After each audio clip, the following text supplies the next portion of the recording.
आज press conference करने का मकसद ये है कि जिस तरह से मोदी जी कल परसों जो आए थे रांची खुट्टी में और आपका जुमला भी गए थे, मैं ही कहना चाहता हूँ कि मोदी जी जब आए उनका स्वागत है प्रधानमंत्री होने के नाते, लेकिन जब आए तो वो जुमलाबाजी ना करे, इसीलिए आदिवासी आज आक्रोशित है।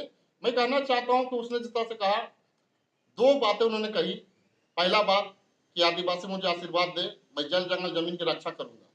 दूसरी बात, एसटी एसी ओबीसी के आरक्षण कांग्रेस लूट के मुस्लिम को देगी।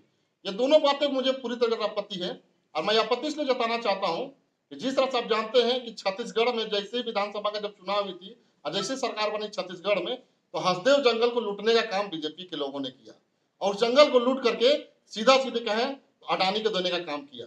वहां से आदिवासी को खदेड़ के भगाया गया, लाखों पेड़ को काटा गया। तो ये लूटने वाली काम बीजेपी के लोग ही करते हैं।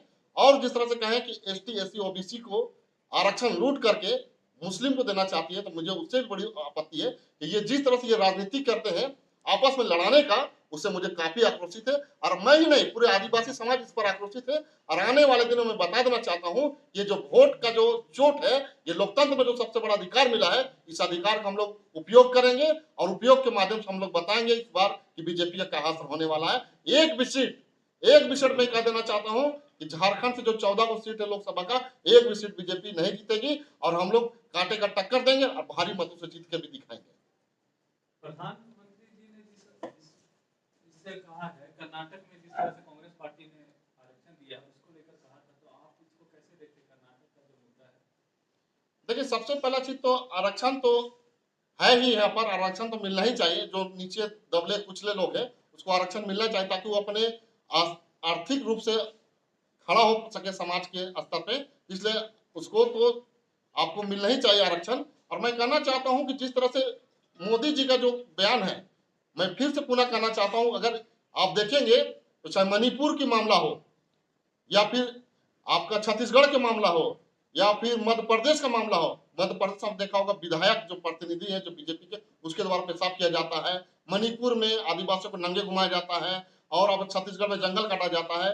जब रघुवर दास की सरकार थी जब झारखंड में, तो सीएनटी एक्ट के मुद्दा में पूरे झारखंड में आदिवासी जमीन का लूटने का प्रयास किया गया, जिसमें हम लोग 5 लोग, मेरे साथ 5 लोग उस मुद्दा में हम लोग आंदोलन में जेल भी गए थे। तो मैं यही कहना चाहता हूं कि आदिवासी का आंदोलन जब जब बीजेपी की सरकार बनी है, चाहे किसी भी राज्य में, सबसे बड़ा आंदोलन आदिवासी ही किया, क्योंकि जल जंगल जमीन लूटने का काम बीजेपी के लोग ही करते हैं। बाबूलाल मरांडी जी के टाइम में ओबीसी को जो 27% आरक्षण था उसको 14% कर दिया गया। लगातार ओबीसी समाज इसकी मांग कर रहा है, लेकिन एक हाई कोर्ट सुप्रीम कोर्ट का आदेश है कि 50% से आगे आरक्षण नहीं जा सकता, तो उसको कैसे देखते हैं? देखिए मैं साफ तौर से ही कहना चाहता हूं कि बाबूलाल हो या नरेंद्र मोदी जी हो, चाहे अमित शाह हो, कोई भी हो, बीजेपी कभी भी आरक्षण का फेवर में नहीं रहा है, आरक्षण के खिलाफ में ही रहा है। और आने वाले दिन में आप देखिएगा तो संविधान को भी खतरा है। और जिस तरह से जब यहाँ पर आए तो अब 10 साल में क्या काम किए उसको लेकर कभी भी चर्चा नहीं की, उस पर लेकर कभी वोट नहीं मांगे, महंगाई पे बात नहीं की, शिक्षा पे बात नहीं की, रोजगार पे बात नहीं, किसान पे बात नहीं की, जवान पे बात नहीं की। सिर्फ और सिर्फ हिंदू मुस्लिम करके, सिर्फ उलूल जुलूल बात करके, झूठ सच करके ये वोट लेने का काम करती है। ऐसे पूरे देश की जनता अब जाग चुकी है और आने वाले दिन में पूरे देश में इसको 400 सीट का जो नारा है ना, 1-0 हटा दीजिए, 40 भी लोग पार नहीं कर पाएंगे, ये आदिवासी संगठन का नारा है। झारखंड में 14 सीटें पूरे जीत जाएंगे और वही बीजेपी जो है परिवारवाद का विरोध कर नारा लगा रहा है कि कांग्रेस जो है परिवारवाद को सीट दिया है। रांची को कैसे देखते हैं? देखिए सबसे पहले बात परिवार की अगर बात करते हैं तो ये छुपा हुआ किसी से नहीं है कि बीजेपी के लोग कितने लोगों को, अपने परिवार के लोगों को जगा दिया है। अगर हम अमित शाह की बात करें तो उनके जो बेटा है आज बीसीसीआई के चेयरमैन है, ठीक है ना। उसी तरह से मैं गिनाना चाहता हूँ, बहुत सारा लंबा लिस्ट है। हर बीजेपी के नेता अपने सगे संबंधी, अपने बाल बच्चों को भी सीट दिया है बहुत जगह। अभी उसको उजागर नहीं करना चाहते हैं, लेकिन मैं साफ तौर से कहना चाहता हूँ कि ये जो वंशवाद का जो बात करते हैं, पहले अपने आप में गिरेबान में झांक के देखें, उसके बाद दूसरे को बात करें। देखिए नॉमिनेशन है, इसमें आदिवासी संगठन भाग लेंगे और जो भी पार्टी कार्यकर्ता है कांग्रेस के, जेएमएम के, आरजेडी के, उसका पूर्ण सहमति रहेगा और हम लोग आदिवासी संगठन को से पूरा सहयोग करेंगे। कल पीएम मोदी, कल नहीं जितना झारखंड दौरे में जहां जहां जनसभा की हर जगह ही बोल रहे हैं कि हेमंत सोरेन ने भ्रष्टाचार किया है तभी तो जेल गया है। तो कैसे वोटर से आप कनेक्ट करेंगे? वो तो प्रोजेक्ट कर रहे हैं कि हेमंत सोरेन भ्रष्टाचारी है। तभी तो देखिए बात ऐसा है कि दूसरे पक्ष के लोग दूसरे पार्टी मतलब दूसरे राजनीतिक पार्टी को कभी भी सही नहीं बोलते हैं, ये आपको ही पता है, हमको ही पता है। तो कहने का मतलब है कुछ प्रूफ और प्रमाण अभी तक नहीं है। मैं ये साफ तौर से कहना चाहता हूँ, जिस जमीन के मामले में हेमंत सोरेन को जेल भेजा गया है, उस जमीन में मैं अभी भी चैलेंज के साथ कहना चाहता हूँ, उस जमीन में 1% भी हेमंत सोरेन का नाम कहीं पर नहीं है। और ये भी बताना चाहता हूँ, भ्रष्टाचारी अगर देखेंगे तो बंगाल के शुभेंदु अधिकारी कौन थे, हजारों करोड़ का घोटालाबाज, वो आज बीजेपी में चल गए, दूध का धुला हो गए।